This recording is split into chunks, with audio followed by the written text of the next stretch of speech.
20 years ago, President George W. Bush ordered the first bombs, and now, 4 presidents later, thousands of lives lost, and trillions of dollars later, under President Biden, the last of American troops left the country of Afghanistan.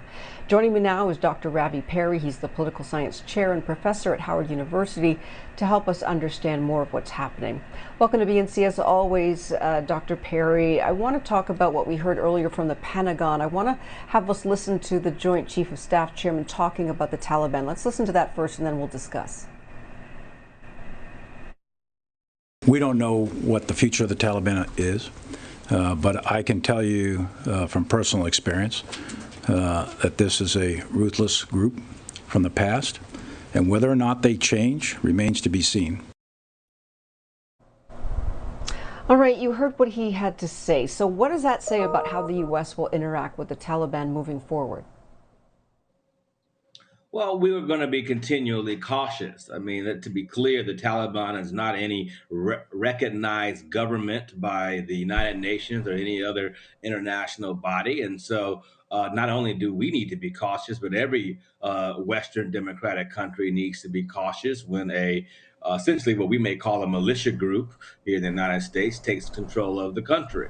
So that is something that is going to be an increasingly kind of eggshell walking back process for our military, but it's not the military's job anymore. Since we've left, it's now going to be the State Department's job to try to get out the rest of those Americans. The Biden administration claimed about 10% of Americans that wanted to leave are still left there, and so they have some work to do.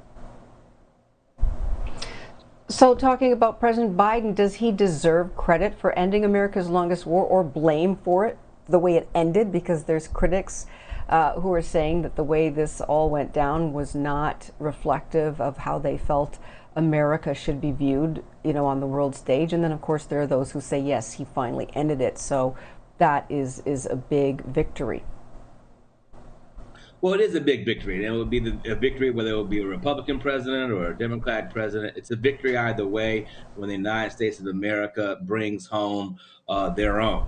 And so whether or not we won or lost, it is always a good thing to bring home American citizens who sacrifice, and the ultimate sacrifice, many of them, in representing our country so that all of us can do what we do here safely and enjoy our freedoms. And so that's a win for the Biden administration, absolutely, to have ended this 20-year war in Afghanistan. The way it ended was messy. The Biden administration has made that clear. They have not backed down from that. They've actually been quite, I think, forthcoming about that in press conferences and what have you. And I think that catches their political opposition off guard a bit about how forthcoming they've been about their own errors they've made in this withdrawal. But they've also made it very clear that the withdrawal was the right thing to do. American interests have been achieved in terms of what our original purpose was there, and so it was time to bring our American troops home. And so yes, it was a challenge. Yes, unfortunately and significantly horribly, we lost lives in some bomb attacks for the last couple of days, but it was still the right decision to bring American troops home. So, Dr. Perry, from an American perspective, most people, according to polls, show that they do agree with that. But let's talk about the world stage, though, because if you look at what people are saying in other parts of the world, and even the Taliban, who has an official spokesperson, and they've been talking about the fact that this proves that America is not the great power that everybody thought. They said Americans have been here 20 years. You couldn't bring us down. We're the Taliban. We're overrunning the place. The rest of the world now, this is a lesson to you about coming into our country and doing things. Other countries questioning, does America have the might and force that they've often said that they have? So what are your thoughts on how we're looked at from the perspective of the rest of the world, where people are saying, hey, they were in there 20 years and they couldn't defeat the Taliban? Well, optics certainly matter. It's probably the most important thing in politics, particularly in American foreign policy and how the rest of the world sees us.